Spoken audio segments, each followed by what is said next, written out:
Και η Βουλή, είτε μας αρέσει είτε όχι, είναι η δημοκρατία στη χώρα μας, ασχέτως Αμερική στον κύριο Κοντογιώργη, δεν το θεωρούν ότι είναι έτσι. Όχι, είναι ένα ολιγαρχικό σύστημα που έχει συγκροτηθεί με όρους συμμορίας.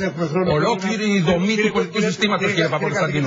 Αφήστε τα περί δημοκρατίας. Κύριε καθηγητά, θα με επιτρέψετε όμως, γιατί δεν θέλω να φύγει με την αίσθηση ο κύριος Παπακοσταντίνου. Δεν έχετε καταλάβει πόσο επικίνδυνα είναι αυτά τα οποία λέτε. Είναι επικίνδυνο να αναφέρομαι στην κοινωνία. Ξέρετε πόσο επικίνδυνο είναι να λέτε ότι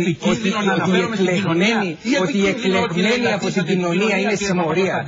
Κύριε Κοντογιώργη, δεν ξέρετε πόσο επικίνδυνο είναι. Έτσι η χώρα πήγε εκεί που πήγε. Έτσι η χώρα πήγε. Διότι τι λαιλατίσατε, δανειζόσασταν προκειμένου να έχετε μετά το επιχείρημα ότι ζούσε υπεράνω του λαού. Εγώ δεν έχω έρθει, με συγχωρείτε, εγώ δεν έχω έρθει εδώ να συζητήσω με κάποιον ο οποίος θεωρεί ότι η Βουλή είναι μια συμμορία 300 ανθρώπων. Λυπάμαι. Εγώ δεν κάθομαι στην ίδια συζήτηση με έναν άνθρωπο που λέει αυτά τα πράγματα. Δεν το δέχομαι. Εγώ θεωρώ ότι ζούμε σε ένα δημοκρατικό πολίτευμα, ότι ο κόσμος κάθε 4 χρόνια επιλέγει, αποδοκιμάζει ή επιδοκιμάζει, επιλέγει μεταξύ διαφορετικών πραγμάτων και κρίνει τους πολιτικούς. Υπόκειται στη δικαιοσύνη, κύριε Παπακοσταντίνου. Και βεβαίως υπάρχει δικαιοσύνη για οτιδήποτε χρειάζεται. Για όλους τους άλλους αλλά δεν αποδέχομαι να συζητάμε εδώ πέρα σε όρους η συμμορία των 300. Διότι αυτά τα οποία λέει ο συγκεκριμένος κύριος, ο οποίος με εγκαλεί επειδή δεν έχω διαβάσει τα βιβλία του, είναι αυτά που οδηγούν τη χώρα σε καταστάσεις τις οποίες ζήσαμε. Σε καταστάσεις δικτατορίας, σε καταστάσεις φασισμού και σε καταστάσεις τις οποίες ο κόσμος πήγε στις φυλακές. Λοιπόν, αυτά πολλοί κόσμος έχει σε αίμα για να μπορέσει να στηθεί αυτό το οποίο κάποιοι το φασκελώνουν σήμερα. Πολλοί κόσμος έχει σε αίμα. Πήγε φυλακή και πήγε εξορία.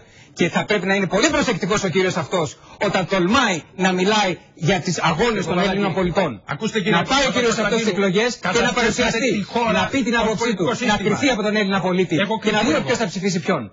Εμείς εδώ είμαστε πολιτικά κόμματα. Κρινόμαστε κάθε μέρα. Και πηγαίνουμε μπροστά στον Έλληνα πολίτη. Και θα κρυφθούμε από αυτό. Και δεν δέχομαι να με κρίνει ένας κύριος ο οποίος μιλάει για συμμορία 300. Είναι συμμορία ολόκληρο το πολιτικό σύστημα που έχετε οικοδομήσει. Να φτιάξετε ένα άλλο, κύριε Κοντογιώργη, να παρουσιαστείτε τις εκλογές. Όχι να έρθετε εδώ και να μας λέτε τα βιβλία σας. Κύριε Παπακοσταντίνου. Ποιες εκλογές, ο κύριος αυτός αμφισβητεί το δημοκρατικό πολίτευμα της χώρας. Με αυτόν μου ζητάτε να μιλήσω, κύριε Παπαδάκη. Με αυτόν μου ζητάτε.